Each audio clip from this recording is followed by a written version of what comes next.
So ano pa yun, Wala sir? kaming mali. Hinihinga niyo siya ng apologies or admission? Yeah, I just received the notice, that he is drafting a letter admitting to the error. Ayun. So, Pero if hindi niya ibigay yun, sir, ano mangyayari? Wala, deadlock. Yan ho kasi ang problema dyan pagka inunahan ka ng yabang. Tanggal ho ang angas nitong si Vince Dizon. Aminin mo na kasi Vince, sumobra ka sa yabang na kesyo noong pinag-uusapan ng budget ng DPWH. Hindi kami ang gumawa ng budget na yan, yung nagdaang pamunuan, si Bunuan. Tapyasin nyo yan, tanggalin nyo yan, maraming overpriced dyan. Ghost Project, di ba? Maya-maya pagdating sa Bicam, umextra siya kesyo kailangan daw ibalik. Bakit? Meron na bang nag-advance? Meron na bang nag-SOP? Anak ng Petrang Garapata, yung mga congressman naman, todo makadepensa dito kay Vince Dizon. Bakit? Marami bang proponent sa inyo dyan sa budget na yan? Dito sa video na to mga kababayan, pag-usapan din ho natin yung pag-Indian ng mga senador dito sa mga walang niyang congressman. Nagpunta ho sila sa venue ng Bicam, hindi ho sila sinipot ng mga senador. Ang problema kasi dito, Mika, makinig ka Mika ha, ikaw pinanood kita kahapon, 2 araw na Bicam, akala mo, hindi, pinapanood ko yung pagsasalita mo, may halong ka ba, nakikita ko ang pangamba sa puso mo na talagang ikaw ang nakagitna ngayon sa lahat ng kaguluhan na to. Kauna-una ang pagkakataon, Mika Swansing, hindi kagaya ng ibang pamunuan ng Committee on Appropriation sa mga nakalipas na panahon. Ngayon ho, pahirapan. Gusto mo bang mangyari yan? Kung ako sa'yo, mag-resign ka na dyan. Anak ng toka, sa bagay, balita ko, kayo daw ni Boji D, kayo daw ang king and queen ng insertion dito sa budget na to. Kung ang king of insertion, king of pork barrel king sa nagdahang budget sa 2025 itong si Sandro Marcos, kayo naman daw dito sa budget na to, kayong dalawa ni Boji D, di umano ang pinakamaraming insertion. Palakpakan, pambihira. Kaya pala ikaw palong-palo ka sa kakadepensa dyan sa budget na yan. Dito sa video na to, pakinggan ho muna natin itong si Tuta. Tingnan ho natin kung ano masasabi niya dito kay DPWH Secretary Vince Dizon. Simple lang, sumobra ka sa yabang at yan ang napapala ng mga mayayabang. Hindi naman binabawasan, gusto lang pag-usapan. Ang ginawa mo, nag-angas-angasan ka, tapyasin nyo yan, maraming overpriced dyan, maraming ghost project dyan, tanggalin nyo yan. Anak ng tokwa, nung tinanggal, ngayon nagpunta ka sa Bicam, nagmamakaawa ka. Hindi, yung economic growth natin mapipigilan. Trabaho ng mga Pilipino, kawawa naman. Kailangan maibalik yan, anak ng Petrang Garapata. Wala na ba talaga silang mananakaw, Vince? Lanyang yan. Ito, pakinggan natin itong si Tuta. Okay. So ngayon, hanggang hindi naaayos yung sinasabi namin tungkol sa DPWH na sinabi rin ni Secretary Vince mismo. Tama yan. so sir, Siya nag-compute doon sinabi niya sir Tapos kasi, kahapon, ang binibihin niya, Senate, nagkamali daw kayo sa computation. But you're saying na sa kanila galing yung computation So, ngayon, tama ba, sir? Gusto niyo Ibang klase talaga tong si Vince Dizon. Anak ng toka, ang Senado doon sa committee level, sila ang mag-uusap-usap na tatapyasan. Kaya nga pinapatawag yung mga agency, diyan mga head ng mga ahensya diyan sa committee level, diyan sa plenary level, pagka pinag-uusapan ng budget. Kasi kailangan mapag-usapan yung kung magkano ilalagay dito, magkano tatanggalin diyan. Anak ng toka, hindi naman alam ng mga senador yun. Kung ano lang nasa NIP, kung ano lang yung House version, yun lang pag-uusapan dyan. Di ba? Wala namang wala namang wala silang figure na panghahawakan bagkus kanila lamang pag-uusapan. Ngayon, pagbibintangan mo na tinagkamali ang Senado dyan, anak ng towa, Vince, kuha ka ng bato, ipukpok mo sa ulo mo, tapos punta ka kay Marcos Jr. Sabihin nyo, mag-resign na ako. Ganon! Gusto kong magpakabait, lunes na lunes, ito talagang si Vince, oo. umamin siya ng pagkakamali Oo. before you Hindi reconsider. kami nagkakamali. So ano pa yun, Wala sir? kaming mali. Hinihinga niyo siya ng apologies or admission? Yeah, I just received the notice, that he is drafting a letter admitting to the error. Ayun. So, Pero if hindi niya ibigay yun, sir, ano mangyayari? Wala, deadlock. Yun, deadlock. Vince, ibigay mo na yung sulat, deadlock. Ibibigay naman yung pere. Aminan mo lang na nagkamali kayo. Tigilan nyo kasi yung pagbabangag nyo dyan sa Malacanang, anak ng tawa. Pagkatapos yung nag-angas-angasan sa committee level na, hindi, gawa ito na ang daming dito, madaming mga ghost project dito, daming overprice dito, di ba? Ang dami talaga, kaya kailangan, yun natin tong budget na to, ayusin natin. Anak ng tokwa. Ang budget na yan, gumawa si Bunuan. Ilang buwan na ba dyan itong si Vince? Itong si Vince Dizon, itong si Buyoy. Buyoy eh. Diba? Ilang buwan na ba si Buyoy dyan? Ang gumawa niya si Bunuan. Ngayon, ang problema dito, alam naman natin kung anong klaseng budget yan. Alam naman natin na puro nakawan yung budget na yan. Pagkatapos mo nag-angas-angasan, nagyabang-yabangan, nagsigasigaan na talaga, kaya ko to. Lilinisin natin ng DPWH. Anak ng towa, hindi ka pa bumaho ka na, walang niya ka. so sinong nagsabi na he's drafting a letter na admitting to his mistake? Pinadala ko sa WhatsApp group namin. And then, sir, bakit siya maggaganon? Dahil hinihingi sa kanya na umamin muna siya for you to reconsider? Dahil sinasabi namin, kaya namin binawasan, is because yun ang competition na sinabi nila na across the board tawag dito yung nagiging overpricing. Opo. Di ba? At maaaring maging kickback. Di tinatanggal namin. Di ba? Kaya kayo yung paninindigan ng Yun Bicam. ang competition na binigay niya eh. So sir, kung ibigay na nga po sa inyo yung admission niya na siya nagkamali, sinundan niyo siya, so you will reconsider, ibibigay niyo na yung 45? Will, hindi siguro pa rin. Depende sa computation na ipapakita niya.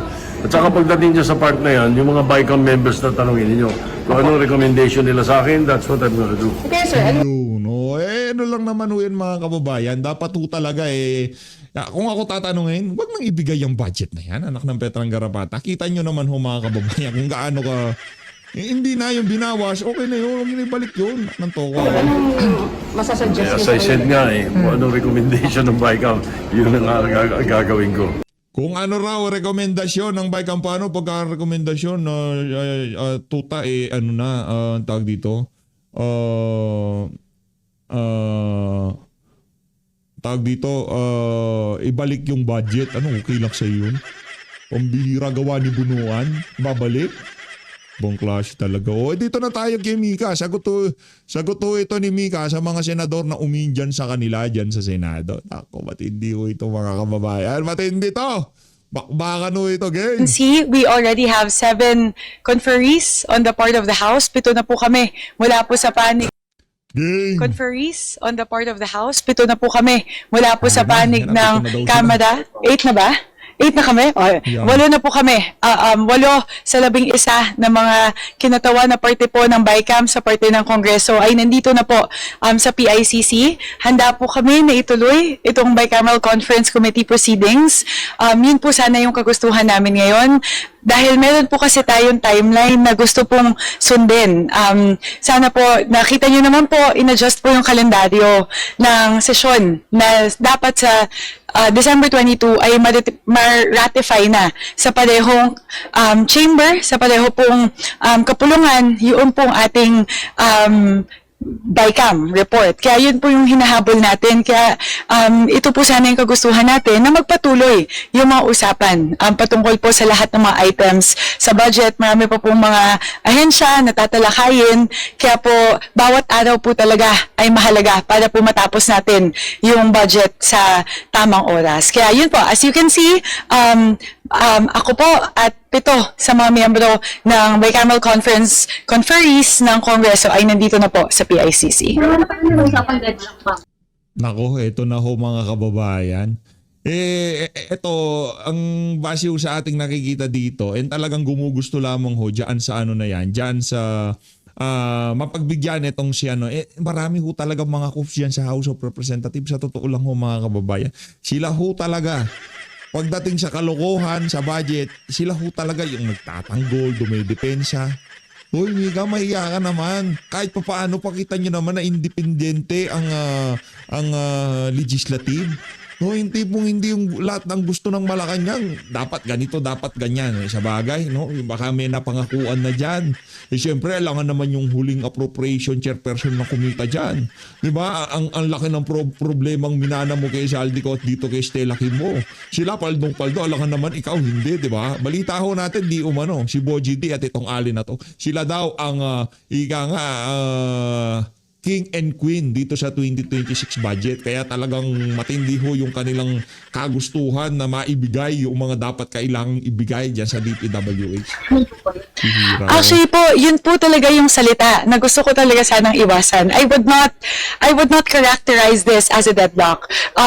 Mismong si Senator Win Gatchalian na po yung nagsabi na ito po kasi ay may ongoing discussions lang. May mga bagay lang po sana na gusto nating isang guni sa DPWH kay Secretary Vince dahil kahapon man po nakita natin, pare-pareho po yung palagay ng Kongreso, ng Senado at ng DPWH. Lahat po kami we recognize that there are overpriced items as initially estimated by the DPWH. At lahat din po, meron din pong paninindigan na gusto natin natanggalin yung overpriced na bahagi na nakapaloob doon sa mga estimates ng mga proyekto. So, doon po gusto kong klaruhin. Malinaw po yun.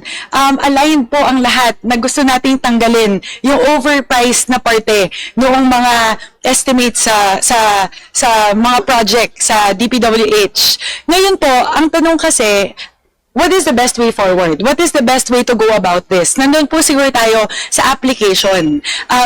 Binanggit po ni Secretary Vince kahapon na isa sa mga pinakamalalaking posibilidad ay maging unimplementable po yung project. Ibig sabihin po, Okay lang na maging unimplementable. Ma-implement yan, hindi ma-implement. Wala namang kahahantungan na mabuti dito sa administrasyon na to. Okay, ma-implement. Sigurado, palsipikado. Okay, ma-implement. Masabi lang ma-implement. Mananakaw din ang pondo pero walang mangyayari. Hindi matatapos, substandard. O di naman kaya, hindi mapapakinabangan. Yan ho ang tatak ng Marcos administration.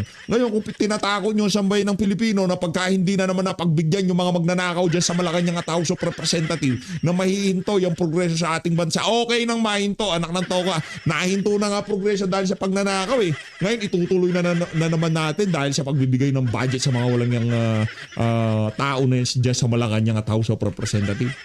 Sa Senado, ano na yan? Ika nga, distansya na yung mga yan. Karamihan sa mga yan, re-election sa 2020. Ayaw na nilang isawsaw ang kanilang mga daliri sa mga kalokohan na to sa 2026 budget. Hindi, yung nangyari sa 2025, 2024, tsaka 2023 budget, hindi pa tapos yan. Malaki usapin ho yan sa 2028 election. Kaya yung mga congressman kasi, madaling mambili ng boto sa mga distrito, anak ng toka. Nakita nyo naman mga kababayan, sa bagay namumulat na yung mga kababayan natin. Tignan nyo yung si Abante. Kung di niya nalang pinadisqualify yung kanyang kalaban, di siya mauupo. Kaya mag-ingat kayo. Anak ng toka, marami-raming disqualify itong si George Garcia. imbis na pakikinabangan na po na ating mga kababayan, ang mangyayari po, hindi po may implement yung project. So, siguro po, quinantify naman po natin kahapon, 9,900 projects affected with a total amount of 406 billion pesos. And the estimate that I gave yesterday, if we assume that 25% of these projects will become unimplementable, that's already 101 billion pesos wasted. That would have been Anong wasted? Hindi wasted yun. Pambihira naman. implemented in the Magiging wasted yan pagka in-implement natin tapos napunta lang doon sa mga proponent, napunta lang sa SOP, doon sa mga district engineer, i-deliver lang dyan sa Forest Park at napunta kay speaker. Mahirap yan. right way. So ano po yung impact nun? That would have implications in terms of multiplier effects po eh. Teka lang, ano ba kayo? Ano ba talaga kayo dyan sa House of Representative? Parte ba kayo ng executive? Para depensahan nyo sila. Dapat ikaw, Mika, sinasabi mo, si Secretary Vince Dizon, hinihintay pa namin yung kanyang talagang komprehensibong paliwanag sa kanyang mga kayabangan sa mga nakalipas na panahon. Yun lang naman yun. Nagpapaka-abogado ka kay Vince Dizon, lang ka. Magkakaroon po ng epekto una sa ekonomiya. Kailangan po natin Walang epekto. Ekonomiya natin, huwag kang mag-worry dyan, Mika Swansing. Lubog ang ekonomiya natin. Nasa ano na tayo, nasa rock bottom na tayo. Wala na tayong ilulubog. Dito sa Southeast Asia, kung di pangatlo, pangalawa tayo sa pinakahuling ekonomiya. Kung yung paglubog ng ekonomiya, huwag mong alalahanin yan. Lubog ang ekonomiya natin. Ang atin na lang dito, isecure natin yung mga dapat na isecure na pera na hindi na manakaw ng mga congressman at ng mga taga sa Malacanang. Yun na lang. Pambira, walang mangyaya. Bigyan natin ng pera itong mga congressman at mga senador na mga taga Malacanang, mga district engineer na yan, mga DPW. Nanakawin nila. 110%. Mananakaw yan mga kababayan. Sa maniwala kayo siya hindi, mananakaw yan. infrastructure spending ngayon para po ma-accelerate po yung growth natin sa GDP. Pangalawa po, yung impact po sa trabaho. Nakita naman po natin anong nangyari nung tinigil yung mga proyekto, marami pong mga nawalan ng trabaho. At pangatlo po, yung impact sa mga komunidad. So, yung mga wala ng trabaho, yung riprap, lupa tapos walang bakal o kung ano pa man, hinahagisan nila na semento. Yun ba ang trabahong sinasabi mo? Anak ng towa, kung gano'n na lang ang trabaho, itigil lahat ng buwisit na flood control project na yan. Itigil yan. Mantangin mo, gagawa ka ng flood control project. Ito yung trabahong sinasabi nitong si Mika Swansing, ha. Yung trabaho na riprap, yung ilalagyan ng yung bato-bato o bakal-bakal yung semento yung gilid ng sapa, di ba? Lalagay ho nila yon. May trabaho. Anak ng trokwa, yung trabaho para ng trabaho yung klase trabaho yung lalagyan nyo ng simento, walang bakal, walang graba. Basta simento lang. Maya-maya, mag-iiyakan na naman tayo dahil falsifikado yung trabaho, ganon. I wouldn't characterize it as a gridlock. We just want to figure out the best way forward. And we are actually coordinating with DPWH and SecVins to figure out how best to do this. Actually po, binanggit naman po, di ba po sabi na rinelay po sa akin ni Senator Win yon. And in response, I also messaged him that upon conferring with the House leadership and the members of the Bicameral Conference Committee, all of us are here, we all believe that we should continue the discussions. We can do the consultations with Secretary Vince and DPWH while we're proceeding with the BICAM. So I've also relayed the same to Senator Win, that the disposition of the House leadership and the Bicameral Conference Committee conferees would be to proceed with the BICAM today. So, dapat kasama po kayo sa discussion para himayin po ano yung dapat. Opo, kasi para po sa akin, mas maganda po na magkakasama po kami lahat ngayong araw. Yun nga po sana yung intensyon namin. Nakita niyo naman po kahapon na may back and forth naman po kahit po nakasuspend kami. Tuloy-tuloy po yung mga usapan namin. So mas maganda po sana kung lahat kami nasa iisang lugar para po talakayin po yung mga katanungan, yung mga haka-haka natin, mga pag-aalinlangan. So yun po siguro yung aming posisyon. Nakita niyo po, 8 na po kami. 8 lang ba? Siyam na po kami. Siyam po sa 11 na BICAM conferees po ay nandito na. Kaya, yun po, sa amin po talaga, we are cognizant of we want the budget to be passed on time based on the timeline that we've laid out. So, yun po. Kaya nandito po kami ngayong araw. Ma'am, just to clarify, what was relayed to you by the Senate contingent? Ano po bang gagawin? Postpone, tas mag-meeting ba kayo? Pag-usap ko sila lang. Ano po?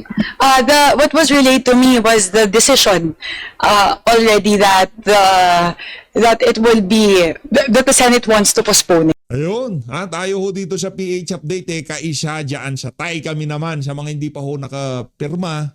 Ano ho yan, napakalaking bagay ho yan para dito kay dating Pangulong Rodrigo Duterte. Tayo ay magtulong-tulong na ay makalikom ng maraming pirma para dito kay dating Pangulong Rodrigo Duterte. Pag meron ho kayo nadaanan, nakita nyo ho yung poster na yan, nakatay kami naman, pumarada lang ho kayo sandali at pirma lang ho kayo sa napakaliit na kaparaanan na pero napakalaki ho ng impact niyan para doon sa mga ika nga isinusulong na petisyon sa Korte Suprema. At talagang para maparamdam dito sa mga bangag na to na yung ginawa nila kay dating Pangulong Rodrigo Duterte hindi inaayunan ng ating mga kababayan. Kung sino man ang may promotor, pakana, kung sino man ang napakatalinong umisip nitong si Tay kami naman na yan, palakpakan sa PH Update. Saludo.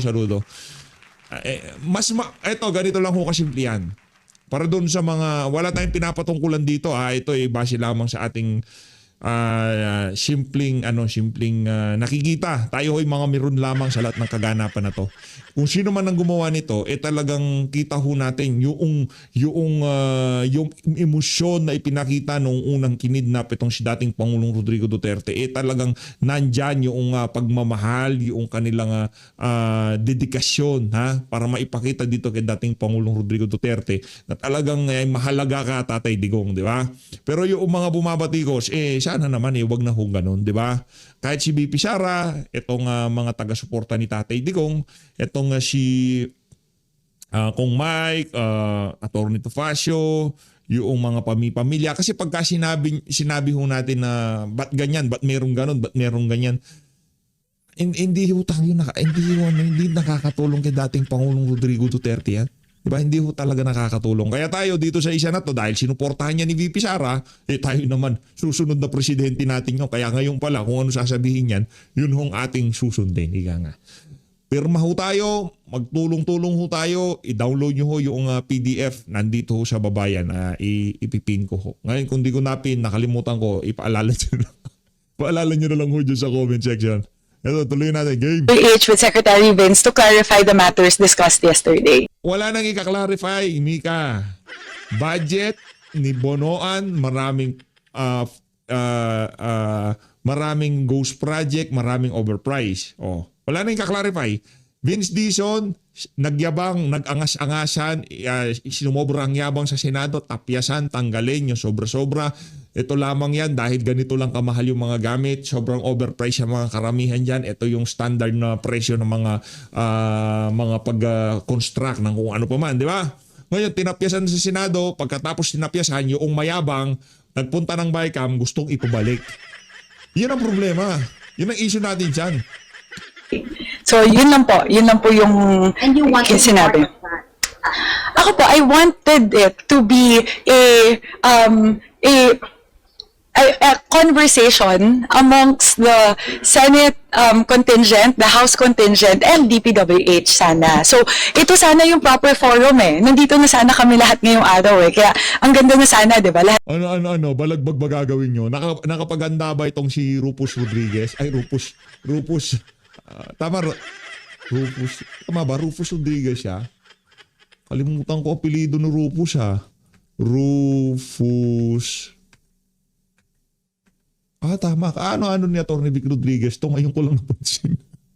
Ito si Rufus Rodriguez. Nakapag-practice na ba sila ng mga congressman kung paano nila atakihin itong issue na to para mapabura ng mga taga-Malacanang na maibalik yung original na budget na binalang cash nitong nagtatago na si Bunuan. at nandito na po kami. Bakit daw po Senate lang ang i-meeting? Actually po, hindi naman po na Senate lang ini-meeting ng DPWH. Sila po yung may kagustuhan na tanungin ulit, sumangguni ulit sa DPWH.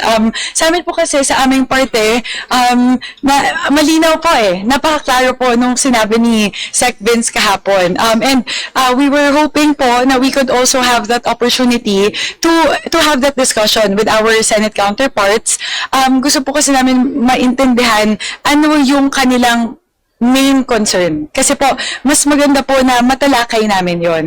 How do you feel na hindi po kayo sinasama ng Senado sa pakikipag-usap nila ngayon sa DPWH? Hindi naman po. Kasi actually, si Sec Vince naman po, na if ever mangyayari siya, yung ganong usapan, Akala ko wala nang kickback dyan sa DPWH. Pumasok yan si, yang si Vince Dizon Nakananto ka. Pinatanggal-tanggal tapos ngayon ibabalik. Pambihira. Okay lang na wala kayong gawin dyan sa DPWH. Magpahinga kayo sa 3 taon na susunod. Kasi wala naman magagawa dyan. Mananakaw lang ang pera. Pwede naman siya na maging conversation among the three of us, the three parties. Wala naman pong ganun. Gusto ko lang po linawin, wala pong attempts yung Senado na kausapin ang DPWH nang wala po kami sa usapan. More of, Senwin just expressed that they would still want to have further consultations with DPWH. But that doesn't preclude us from being part of the conversation. Parang Well- feel ko slighted.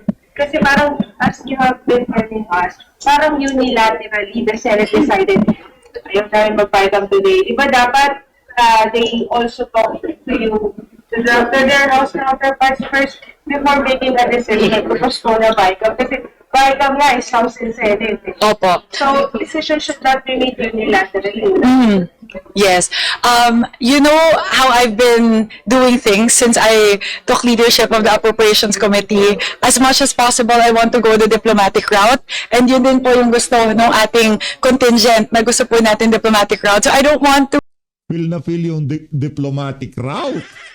Feel na feel. So yung mga nagtatanggol kay Vince Dizon, itong si Rufus Rodriguez kahapon, talagang dinaan mo sa diplomatic route yan para pagtanggol ang budget ng DPWH. Anak ng towa, nag-committee level, nag-plenary level, tapos magbabaycam level pa, special ho talaga itong DPWH na to. Ibang level. Department of Education, BICAM, wala akong wala akong cheche bureche. Doon lang sila sa committee at plenary level. Wala na ho sila dyan sa BICAM, tapos na usapan. Katangi-tangi sa kasaysayan ng Pilipinas. Merong nagsalita na ahensya ng pamahalaan dyan sa BICAM na yan. Ang BICAM dapat dyan sa Senado at House of Representatives. Sa kauna-unahang pagkakataon, pinasok ko sila ng ahensya ng kickback.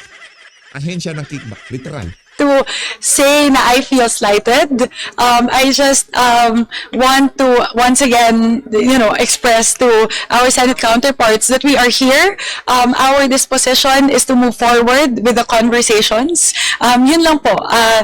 Ideally, it would have been something that would have been a collective decision, a mutual decision on the part of each leadership. Sana po on the part of the Senate President, the Majority Leader, and the Minority Leader, and the Chairperson of Finance on one side, tapos sa amin po, Speaker Majo Maino, and myself on the part of the House. So ideally, sana po naging mutual.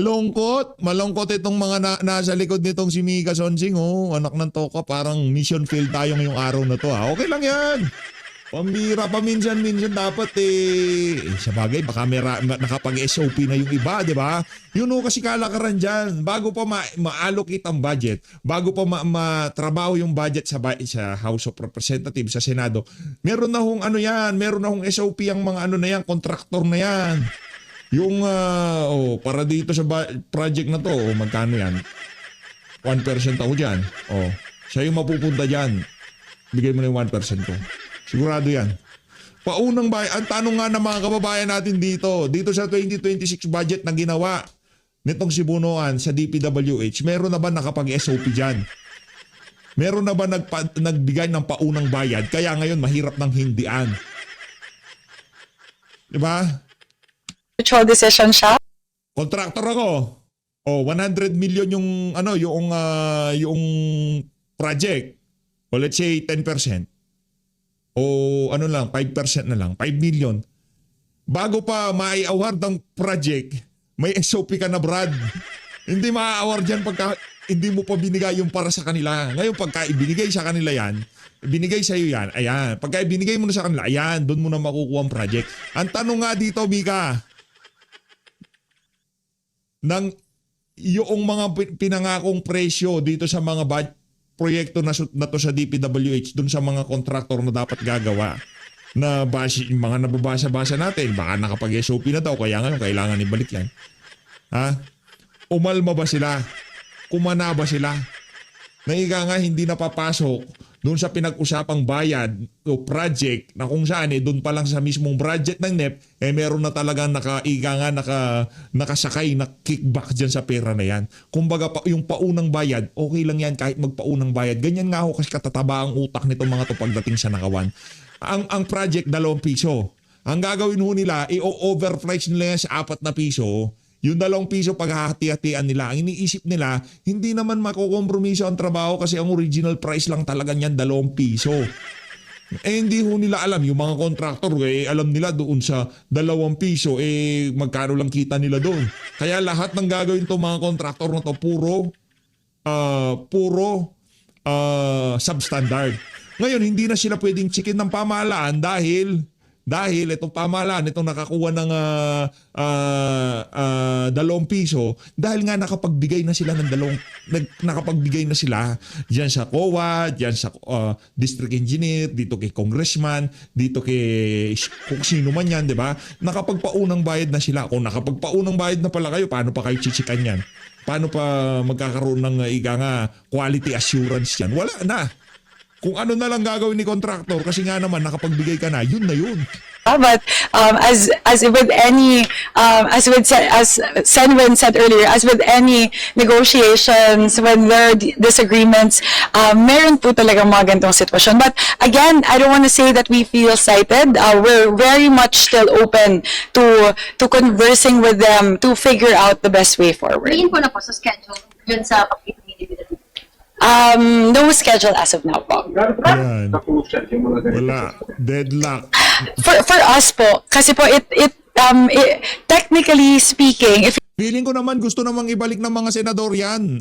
Ano lang, kumbaga ego lang ito. Sabihin lang ni Vince Dizon na nagkamali siya, hindi ang Senado ang problema. Kasi pagka binigay ng Senado yung gusto ni Vince Dizon, parang inamin ng Senado na nagkamali sila. Na sila ang tumapyas ng budget. Na kung saan hindi naman, di ba? if you look at it procedurally, the House, all matters pertaining to appropriations and revenue measures would emanate from the House. So, technically speaking po, it would fall on the technical team of the House na tapusin to make sure the BICAM report and the enrolled bill will all be ready by December 22. So, ako po, personally, and this is what I've been relaying to Senator Win again and again, that Senwin every single day is crucial for our technical teams to be able to finish the bill. So, yun po siguro yung problema ko. It's really from a practical perspective na kailangan po namin ng oras para tapusin at most especially puliduhin talaga. Make sure it's reviewed, all the items are cleared, di ba po, and verified. So yun po sana, it's taking time away from the crucial step of finishing and verifying and reviewing the enrolled bill in the BICAM Are you report. still confident na hindi Ayaw nyo talaga sumuko ha. Ibang magkakaroon ng reenacted pa? Yes, I'm still very confident. I always say that as much as possible, we want to make sure we don't have a reenacted budget. So we will work doubly hard. Mahirap magka-reenacted budget. Kasi gagamitin nating budget yung 2025. Nasa ano ho tayo talaga, nasa deadlock tayo sa totoo lang. Pag ginamit natin yung 2025 budget, nandyan ho lahat ng insertion na ginawa noong para sa impeachment ni VP Sara at para sa election, midterm election. Kung gagamitin natin yan, parang sinabi natin sa Malacanang, yan na, napakaraming pera niyan, ubusin nyo lahat, di ba? Ngayon naman, pagka hindi pinagbigyan natin ang gustong mangyari nitong si Vince Dizon na i-implement yung ginawang budget nitong si Bunoan, para din tayong kumuha ng tawag dito, martilyo na pinukpok sa ating ulo. Between now and December 22, the initial, if need be, we may need to push a little bit, but the goal is for it not to cross into the next calendar year. Ayaw po natin ang reenacted budget. Hopefully, yun naman po yung tinitignan talaga natin. We don't want it to come to that. Parang hindi na lang sa Senate to resume as soon as possible. So, What is your appeal to your Senate board?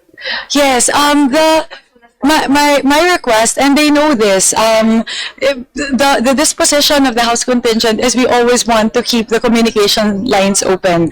We're solutions oriented. We want to find solutions to whatever areas of concerns or disagreements there are. So if we're able to resume the BICAM proceedings as soon as possible, that would be best. That would be the ideal case. And yun po siguro i-appeal ako sa kanila. Yes, we will stay. The House contingent will stay here. Until what time?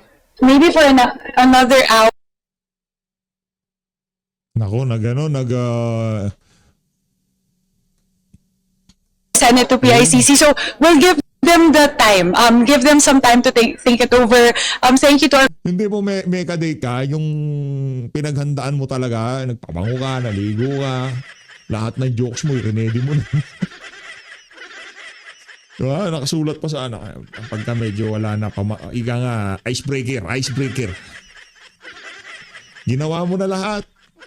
Tapos in-engine ka. Mika!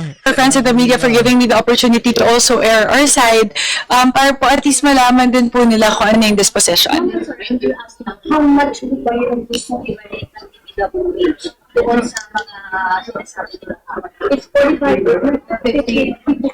I don't want to use the term ibalik. It's really more a matter of figuring out kailan siya i-consider as savings. So, ulitin ko po, I will echo what Secvin said yesterday, wala pong ibabalik in that sense. Kasi po, either ngayon siya ikakatas or later on during the implementation. Ang benefit po nung during the implementation stage, wala pong magiging unimplementable. Kasi on a per project basis po, yung savings na atin pong kukuhanin. So, lilinawin ko po, wala pong ibabalik. Ang pinag-uusapan po ay yung sinabi ko po kanina na 9,900 projects na kasalukuyan po na linagyan ng CMPD cuts. Hindi po. Ano pong how much po? CMPD ba na budget gustong i-reinstate, i-restore? Ma'am, I really don't want to use the term we want to reinstate because more of yung 45 billion in savings, either we realize it as early as now, pero ang medyo danger po doon, maging unimplementable yung projects, or ilalabas Danger. Walang danger yon. Anak ng tao. Ang pinaka-danger dito, Mika, yung ilalagay sa lamesa ng DPWH, yung milyong pera, yun ang danger. Yung di ma-implement ang budget, hindi danger yun kasi pagka hindi na-implement, hindi tayo gumastos.